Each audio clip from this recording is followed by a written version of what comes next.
So Ben, I'm curious why you love VR so much. Tell me about your passion for VR. No, I think VR is actually an exceptionally interesting technology. My question at the moment is whether it's ready. I mean, I think people are having experiences on the Vive now where they're going, oh, I had now I understand why VR is going to be a cool experience. But they're still very much like experiences where you go in and you enjoy it once or twice. Maybe you stay for a bit and it saturates you, right? And it doesn't have that sustaining power that the cinema has, or the TV has, right? It doesn't really have a reason to exist the way your smartphone does, right? It's not like you're going to be whipping out your 3D version of everything all the time because that's the appropriate thing to do. I mean, probably lightweight AR with high fidelity and high resolution is going to start going some of the way. You can imagine an easy way of turning your phone into a VR device plus an AR device where it's using the camera on the phone, or it's got stereo pair cameras on the phone or something. So you're getting a cheesy AR experience, but now I'm looking around and I've actually got reality plus some embedding. That, and I suspect that could be done fairly cheaply right now. So, Yeah, for me, something like HoloLens, where it's not too intrusive, it's not too cumbersome, and it interacts with your reality and puts another layer over top. That does appeal to me more than sort of having that little tunnel vision in the Vive, where the one thing that surprised me was the fatigue too. Like, I was painting in 3D and that was all fun, but literally after 15 minutes, my eyes are getting tired, and my brain is getting tired, and my head just carrying it now. Yeah, so that's my feeling with this. I feel like they've spent a lot of money on it in a way where, I don't know, we'll see if that money carries it to where it needs to go. Any last So comments? it's also interesting to see, because have you tried the HoloLens? No, I haven't yet. Okay. It's just that they all offer something slightly different, and I've never tried. Very few people have tried the Magic Leap sort of paradigm. Yeah. Last I heard it was still the size of a refrigerator, but eventually you can get it down in the size of a pair of glasses, then context, whatever it's. But it's like you're saying, you sort of that momentary wow is really impressive. I think they need to get it over that hump where you just live there all day.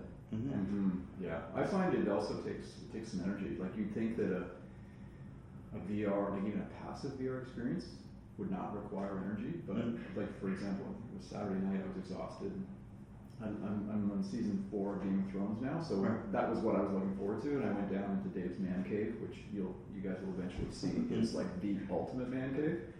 And I turned on the Vive, and I looked at it, and I looked at the library, and I was like, I just don't have the energy for this right now. And I flipped on game, and I was watching, it was fun. And then even with these passive VR experiences, like the Pearl thing on Google Spotlight, right? It's fun, but you don't really want to be sitting in your chair spinning yourself around just so you can look all around this thing. It's like there's a composition of that shot that would be okay. Let's just stick with it, because it's a very passive experience, right? It's forcing you to be active for no reason, right? It's like, but it's also like there you're actually holding these binoculars to your head and looking at the world, where if it was a Vive, you'd just naturally be looking around much more. You'd just be looking around. You wouldn't, things would just be happening around you. You'd just be much more curious as to the work it takes to. But like, there's only so much sort of poking my head through the sunroof of the car to see whether or not they've rendered the outside of the room that I can do, right? Like presumably I'm watching this interaction between the daughter and the dad because I care something about the daughter and the dad, and I want to see how they, how they grow up together, and blah blah blah. But I found the consumer VR conference really interesting, right? In terms of so in terms of everything that we can think of that was wrong with the conference, where you have a handful experiences, and a boatload of people that want to try them, and there is this bottleneck, right? We're sort of the only, if it was a movie, you could get everybody in one big room and show it once, right? Oh, yes, yeah. If it was a TV, everybody could be huddled around, and even if the TV screen was quite small, you could still have.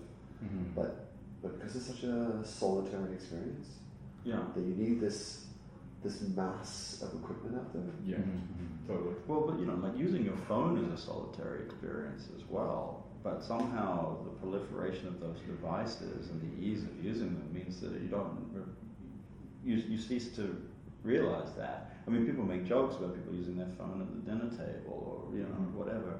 Plenty of people, you see them out for dinner and they're spending their time sitting with each other, but they're actually communicating with these mobile devices. Yeah. So clearly people are able to integrate these personal experiences, but something about VR is still feels too much, right?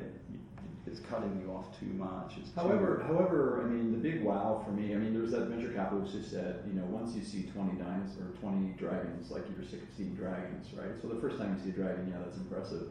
But for me, the wow was when I went into that, let's just call it a gaming experience, where I related to you guys that the characters were 6 feet tall. So for the first time, I was inside the experience, and I think the powerful thing for Mashup Machine will be when we immerse users inside of the experience.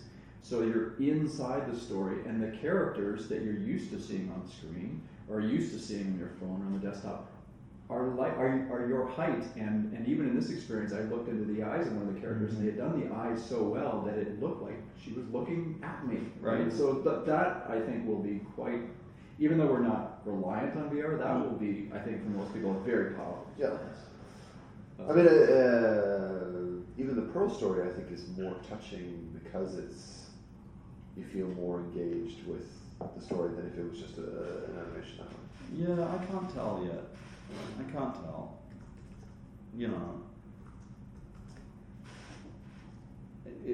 It's such a simple story as well, right? So it's cute. Yeah. I don't think I've seen that one.